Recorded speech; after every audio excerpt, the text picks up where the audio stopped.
Donc ici nous voyons donc un homme, la démonstration de la fidélité d'un homme envers son Dieu.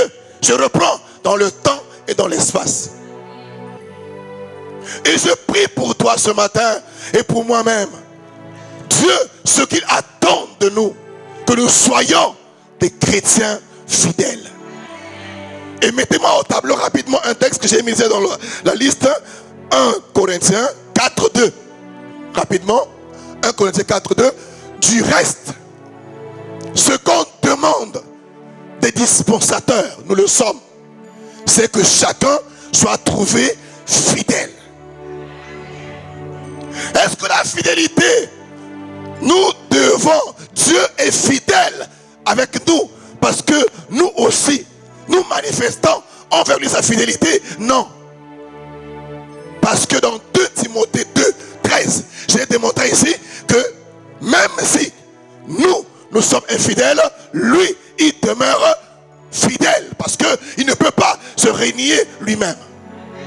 Mais il est écrit aussi, les infidèles n'hériteront pas le royaume de Dieu.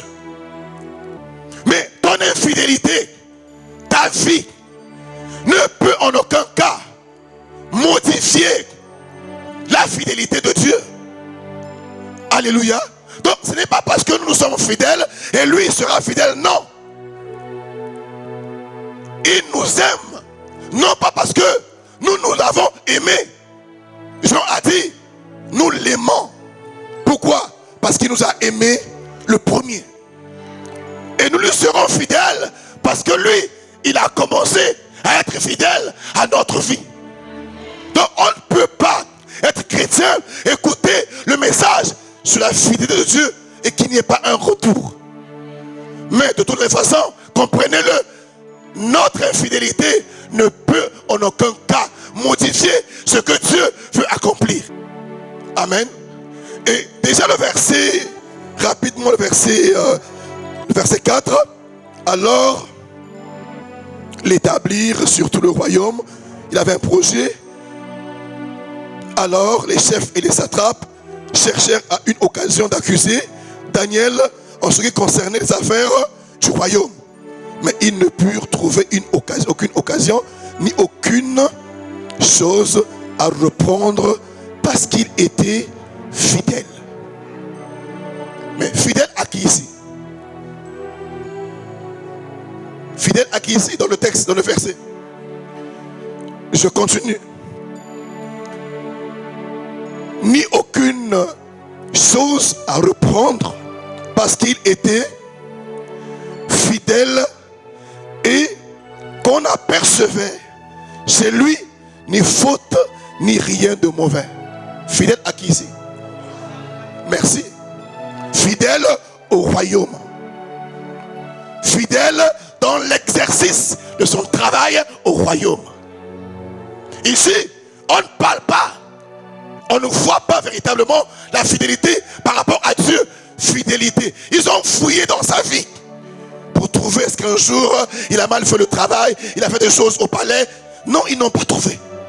Donc nous comprenons ici que Daniel était un homme fidèle. Fidèle dans ce qu'il faisait au royaume. Et je voulais vous rappeler ici, et là, tout le monde, tous ses collaborateurs, tout le royaume presque, connaissait bien Daniel.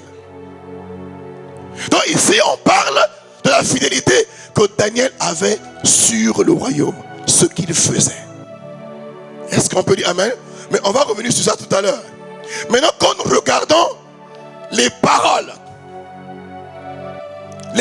du roi, dans 2 versets, on lit ça rapidement, dans 2 versets, le premier verset, quand le pauvre roi, verset 16, il dit, le roi dit, puisse ton Dieu que tu sers avec persévérance, ton Dieu. J'ai beaucoup aimé l'expression ton Dieu. Et c'est souvent c'est Paul qui dit mon Dieu, mon évangile. Donc ici le roi dit que ton Dieu. Donc le roi savait, le roi connaissait Daniel. Le roi connaissait. Il avait déjà des choses qu'il a vécues avec Daniel. Il connaissait Daniel. Il connaissait aussi la relation, l'intimité que Daniel avait avec son Dieu. C'est pourquoi il dit, ton Dieu, je prie. Donc, la relation, la communion, l'intimité que Daniel avait avec Dieu, le roi le savait. Il a dit, puisse ton Dieu. Je sais que tu as un Dieu et que tu sers. J'ai vu et on a dans les annales du royaume ce que tu as fait par rapport à ton Dieu. L'autre question est celle-ci. Quand il dit ton Dieu que tu sers, est-ce que Daniel avait une église à Babylone? Notre fidélité, notre relation avec Dieu, on ne peut la cacher. Ton directeur là où tu travailles, ta maison là où tu vis, l'école où tu étudies, les gens en te regardant, il faut qu'ils voient que tu es différent.